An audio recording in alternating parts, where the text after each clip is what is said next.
اللهم صل على محمد وعلى آل محمد كما صليت على إبراهيم وعلى آل إبراهيم إنك حميد مجيد اللهم بارك على محمد وعلى آل محمد كما باركت على إبراهيم وعلى آل إبراهيم إنك حميد مجيد۔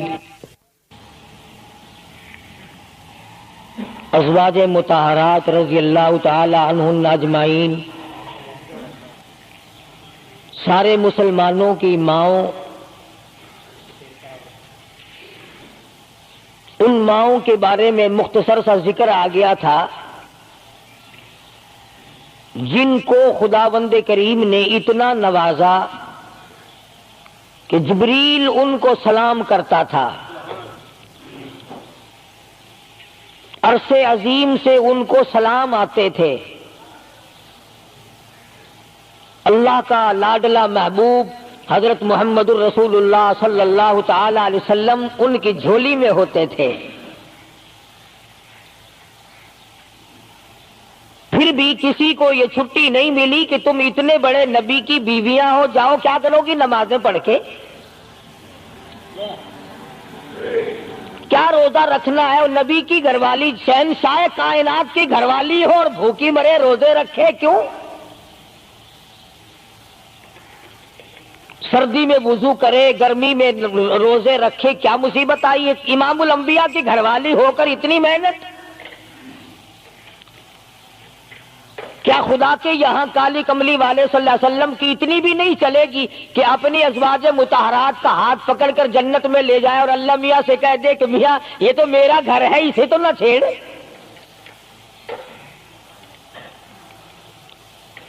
مگر ایسا نہیں ہے۔ امام الانبیاء محبوب کبریا حضرت محمد مصطفیٰ صلی اللہ تعالی علیہ وسلم کا گھر ہے۔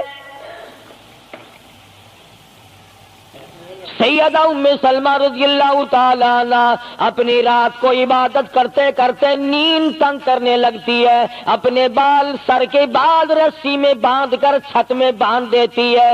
جب نیند کا جھٹکا لگتا ہے، سر کے بال کھنچتے ہیں، نیند اڑ جاتی ہے۔ کسی نے پوچھا ہے ام سلمہ یہ تم نے کیا کر رکھا ہے؟ فرمانے لگی تم نہیں جانتی، جتنا اپنے رب کو یاد کروں گی میرا کام بنے گا۔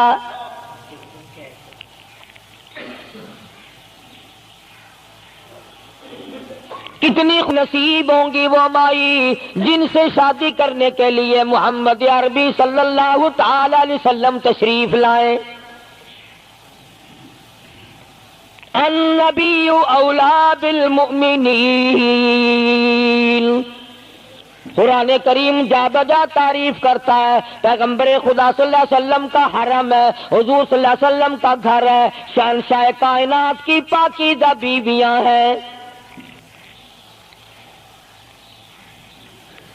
سیدہ ام سلمہ رضی اللہ تعالی عنہ فرماتی ہیں میرا خامند ابو سلمہ میرا خامند تھا، میں اس کی گھر والی تھی، ہم دونوں میں بڑا پیار اور محبت تھا، بڑا ذوق اور شوق تھا۔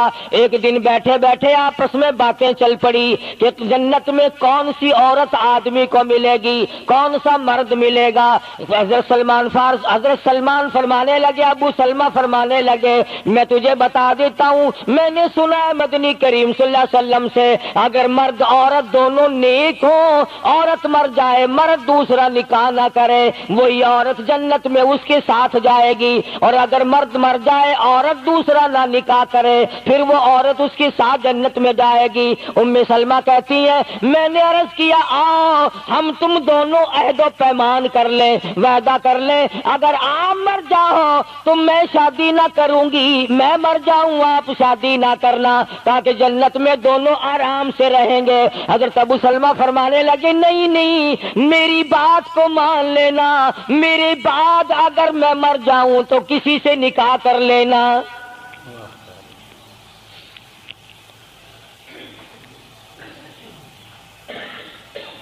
ام سلمہ رضی اللہ تعالی عنہ فرماتی ہیں اسلام لانے کے بعد ہمیں بڑی بڑی تکلیفوں سے دوچار ہونا پڑا. حبشے کی ہجرت کی, مدینے پاک کی ہجرت کی. میرا خامند بھی مسلمان تھا, میں بھی مسلمان تھی. لوگ اس زمانے میں مسلمان تھے جب مسلمان بننا اپنے آپ کو انگاروں میں ڈالنا تھا, چھروں اور تلواروں کے سامنے لا کے کھڑا کر دینا تھا. مصیبتوں کے پہاڑ ٹوٹ جایا کرتے تھے. قربان جاؤں ام سلمہ عورت ذات ہو کر تم نے کتنی نبھائی, تم نے کس احسن طریقے سے اپنے آپ کو سنبھالا. مدینے پاک کی ہجرت کے لیے ام سلمہ اونٹ پہ بیٹھ گئی, گود میں سلمہ بچہ ہے. ابو سلمہ نکیل پکڑ کے آگے آگے چلنے لگے. ام سلمہ کے گھر والوں نے کہا تم خود مدینے جا سکتے ہو, ہم اپنی لڑکی کو نہیں جانے دیں گے. اسلام اور ایمان کی وجہ سے کس قدر مصیبتوں کے پہاڑ ٹوٹ رہے. فرماتی ہے میرے میکے والوں نے مجھے زبردستی اونٹ سے اتار لیا. ابو سلمہ مدینے کی طرف چلے گئے رضی اللہ تعالی عنہ. اس کے بعد میرے سسرال والے خاندان کو پتا چلا کہ انہوں نے زبردستی لڑکی کو اونٹ سے اتار لیا. وہ آئے, 3-4 سال کا سلمہ میرا بچہ تھا, مجھ سے چھین کر لے گئے. اگر تم اپنی لڑکی کو نہیں جانے دیتے ہمارے آدمی کے ساتھ تو ہم بھی اپنا لڑکا تمہارے پاس نہیں چھوڑیں گے. ام سلمہ نے جرم کوئی نہیں کیا, غلطی کوئی نہیں کی, گناہ کوئی نہیں کیا, قصور کوئی نہیں, خطا کوئی نہیں. سب سے بڑا جرم اگر کیا تو وہ یہ ہے لا الہ الا اللہ محمد الرسول اللہ صلی اللہ علیہ وسلم. کیوں کہتی ہے خدا ایک ہے.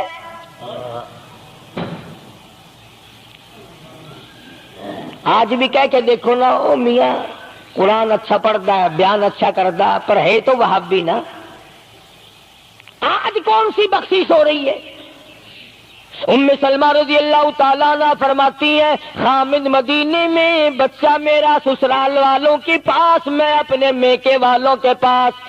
سارا دن ریت کے ٹبے کے اوپر بیٹھ کر پہاڑی پہ رویا کرتی تھی.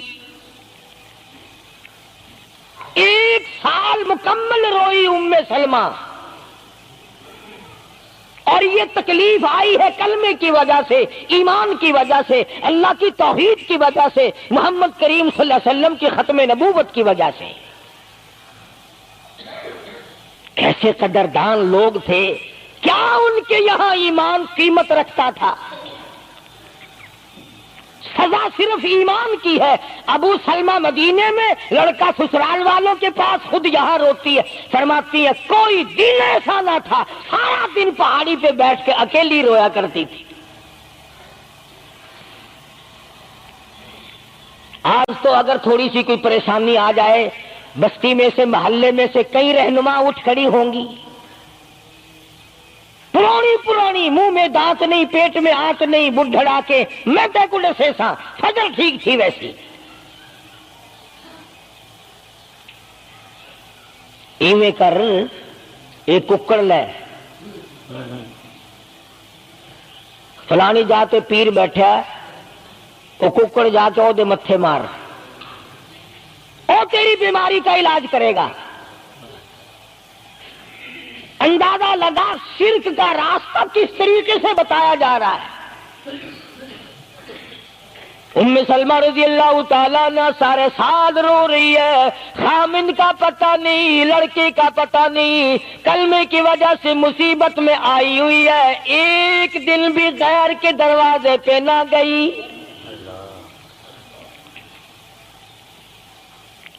ایک دن بھی شرکیہ کلمہ زبان سے نہ نکلا. ایک دن بھی یہ بات نہ کہی ہائے میری جان کو کیا بن گئی.